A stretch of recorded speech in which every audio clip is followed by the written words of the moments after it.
Hello, everyone. I'm Joe. And TJ. And we are the Schoolhouse 302. You'll notice this is a little bit different of a background than we're used to. We are on vacation, enjoying one of our greatest spots on earth, the beach. So really, this is not sunburn. It's just the lighting in here is a little off, but we did not want to miss our series. We wanted to bring you the books for this month. This month, we've been focused completely on networking and connecting, which really is it's sometimes gotten a bad rap, right, TJ?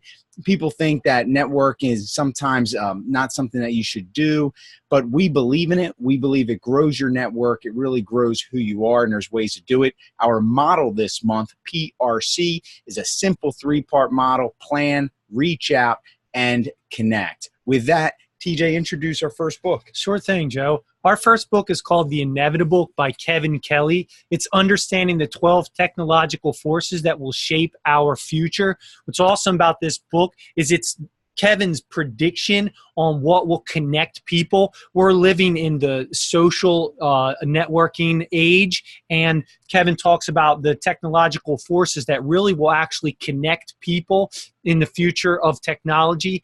And you got to read it. Kevin Kelly, The Inevitable. It's one of our books for making connections and networking with people. Kevin Kelly's a beast. Things are inevitable.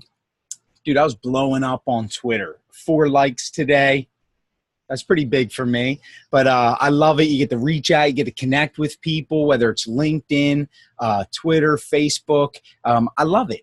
I don't even really need to talk with people. I get to say something with just a few characters. I try to come up with something very witty, get a couple likes, and I feel better as a person, and I connected. I connected with that individual for that moment. So I love it. I love Kevin Kelly's work.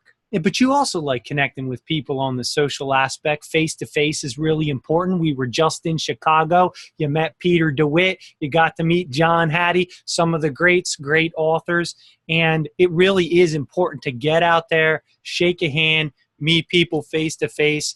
And just making that connection is really important. And it really helps us learn and grow. So it's not just about the technology. It's all about making the connections. And that's what real leaders do. Tell us what the second book is, Joe. That's a good segue, TJ, because you're right. I do love technology. I think things like Twitter have completely brought people together. I can reach out to individuals across the nation, but that face-to-face, there's nothing like it, or what like we sometimes call the knee-to-knee. There's nothing like that when you really connect with someone. Our next book is by one of our heroes, John Maxwell. Everyone communicates, few connect. This book is amazing. And in John's style, it's simple. He introduces concepts, but John's concepts are all about action. And this book describes what you need to do to connect. So just because you meet somebody, just because you're on LinkedIn with them, or even then you shake your hand, that's just scratching the surface. At some point, you got to dig a little deeper, and he teaches us how to do it. Actually, there's a great chapter in here too about cultures and different cultures and respecting different cultures and just being aware of it, so that connection is even more meaningful. It's awesome.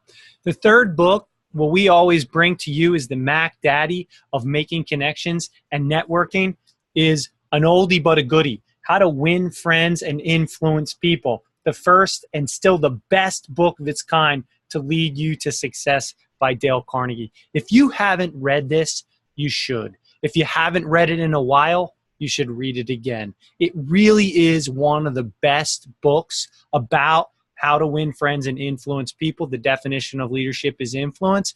And really this "and" is so important in the title, because it's the friendships and the connections that you make that help you to influence people. It's not just about friendship and influence. It's about friendship for influence. And this is a really, really important book. And every month, we always bring you a tip or two about how you can get more literature into your brain. Joe, this month we have 2 tips, and they're both about being on vacation. Yeah, like we said, we're on vacation. We love it down the beach. But you know what I love about vacation? I see people running, and then I go or riding a bike, and then I go on the beach. I'm walking. I've never seen more people read unless I'm visiting an English class. So really, when you're on vacation, one of our best tips is pack some great books that you've been meaning to read. You just get time to do it. And that's what this is so fun about being on vacation, just having a little time to dig into things you've been wanting to dig into. Our second tip is, in case you forget your books, every little town that you go to has a bookstore or it has a little local library. Pick the book you want to read, but it's also a great time to pick out local authors that know a ton about the place you're visiting. So dig into that. We have Browse About Books. We're in Rehoboth Beach, Delaware right now. We love it. And there's also a little local library. So we're never without our reading material. We are the Schoolhouse 302. That's awesome, Joe. So really, I got to tell you this. I packed 4 books for this week. So I'm going to read myself 4 books this week. Overachiever. So there you have it.